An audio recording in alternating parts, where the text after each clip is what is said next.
Muy buenos días, tardes o noches, profesor y compañeros. Espero se encuentren extremadamente bien. Mi nombre es Jocelyn Irán Pérez Castillo y pertenezco al grupo 505 de Estadística y Probabilidad 1 con el profesor Irving Flores.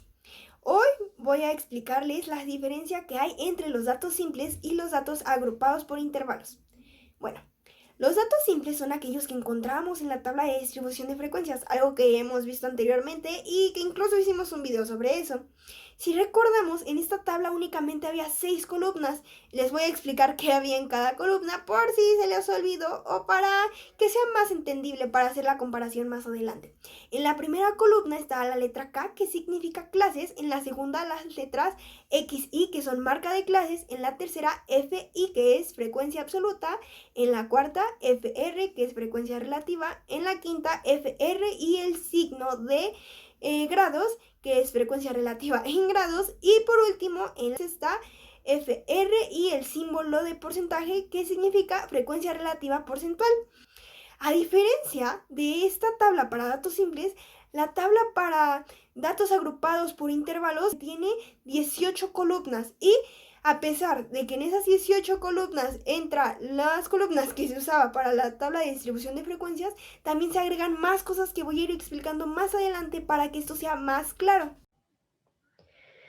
Bueno, primero quiero pedir una disculpa porque cambié de lugar. La verdad es que el celular con el que estaba grabando se quedó sin espacio, entonces tuve que cambiar de cámara y perdón por eso.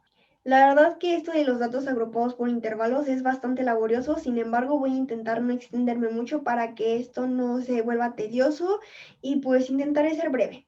Primero vamos a necesitar una problemática, después definir el tamaño de nuestra muestra, que sería n, y sería el total de las personas a las cuales encuestamos, por ejemplo. Después de esto viene nuestra elaboración de la tabla, que empezaría con la primera columna, que es K, y esta letra K significa clases y nos indica también el número de filas que va a tener. Esto lo conseguimos a través de una formulita que es K igual a 1 más 3.33 logaritmo base 10 de n. Ya que tenemos esto, en caso de que nuestro resultado tenga algún decimal, lo vamos a tener que redondear al número de superior, por así decirlo. Por ejemplo, si es 12.3, no lo redondeamos a 12, sino a 13, porque significa que tendremos 13 filas. Ya que tenemos esto, vamos a definir o ubicar nuestro valor mayor y nuestro valor menor de nuestra muestra, o sea, el número más grande y el número más pequeño. Una vez que ya tengamos esto, vamos a ir con el rango, cuya fórmula es R igual a valor mayor menos valor menor. Este rango nos va a ayudar a sacar la amplitud, que su fórmula es igual a igual a R sobre K. Recuerden que K es clases y ya que tengamos la amplitud podemos seguir con las otras dos columnas siguientes, que son límites superiores e inferiores. Para sacar los límites vamos a utilizar nuestro valor menor, y a ese valor menor le vamos a ir sumando nuestra amplitud. Después entran lo que son las fronteras, que nos van a ayudar a evitar traslapes al momento de hacer nuestra frecuencia, o bueno, de sacar nuestra frecuencia absoluta. ¿Esto cómo lo hacemos? Bueno, en caso de que los resultados de nuestros límites tengan un decimal, vamos a multiplicar todos nuestros resultados por 0.05. Y bueno, ya que hayamos hecho esto, podemos seguir con la frecuencia absoluta, que es el total de personas que tuvieron el mismo resultado. Y bueno, ya que escribimos todo esto, viene lo que es la marca de clases, que se saca con la siguiente fórmula, que es xy igual a límite inferior más límite superior entre 2. Y después de esto viene la frecuencia relativa, que es fr igual a fi sobre n. Bueno, ya que hayamos hecho esta operación con todo, antes de ir con estas columnas, vamos a agregar una que se llama frecuencia acumulada y que vamos a obtener sumando los datos de la frecuencia absoluta. Después viene la frecuencia relativa acumulada, que la obtendremos dividiendo los datos de nuestra frecuencia acumulada sobre el total de nuestra muestra, que sería n, y también lo vamos a dejar como fracción. Luego entra la frecuencia relativa en grados. La fórmula es FR, símbolo de grados, igual a FR por 360. Después viene la frecuencia relativa porcentual. Esta la vamos a obtener, bueno, su fórmula es FR, signo del porcentaje, igual a FR por 100. Y después entra la frecuencia relativa acumulada en grados.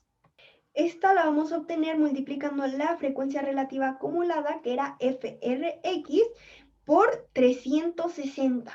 Seguimos a la frecuencia relativa acumulada porcentual, la cual lo vamos a obtener de la misma manera multiplicando la frecuencia relativa acumulada, FRX, pero por 100. Después entramos con las representaciones gráficas. Está el histograma o la gráfica de barras, el polígono de frecuencias y también está la gráfica circular o también conocida como pastel. Sin embargo, hay una gráfica que es nueva para nosotros y es el polígono de frecuencias acumuladas o también llamada ojiva. Bueno, lo que vamos a necesitar para este polígono de frecuencias será recopilar los datos de XY, que es marca de clases, y FX, que es frecuencia acumulada.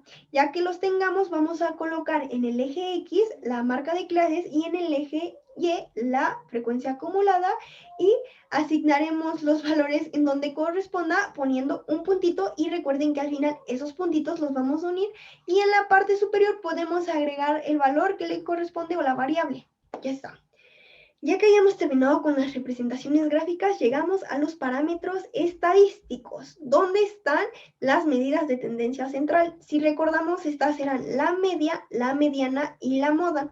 Una vez que ya hayamos realizado todas estas, vamos a ubicarlas en nuestro polígono de frecuencias. Y después vienen nuestras medidas descriptivas, que son la varianza y la desviación estándar. No voy a hacer hincapié en esto porque ya lo hemos visto. Ya por último entra el intervalo de normalidad, que lo vamos a conseguir con media más menos desviación estándar. Por eso es importante realizar los procedimientos anteriores. Y bueno, eso nos va a ayudar para descubrir si nuestros valores, bueno, qué valores son normales y cuáles no son normales. Y de igual manera nos ayuda a poder formar un criterio. Pero bueno, ¿qué aprendí en esta semana? O semanas, porque en realidad fueron 2 o casi 2. La verdad es que aprendí bastante. Me gustó mucho lo que vimos esta semana, a pesar de que algunas cosas ya las sabía. Admito que otras en serio me dejaron como wow. Y algo que me pareció muy interesante es que antes habíamos hecho una tabla de distribución de frecuencias con datos simples, datos que pues la verdad es que no eran tantos, eran 20 creo, si no me equivoco. Pero ahora que lo hicimos con 80, la verdad es que al ver eso me quedé como, ¿cómo voy a ordenar todo eso en una tabla? Y me pareció sorprendente que de pocos números pudiese sacar tanta información. La verdad es que me gustó mucho lo que vimos. Sí, son cosas que algunas ya había visto, sin embargo se agregaron cosas nuevas que creo que voy a estar usando muchísimo. Y pues eso sería todo. Agradezco muchísimo su atención y les deseo una linda tarde, noche o día.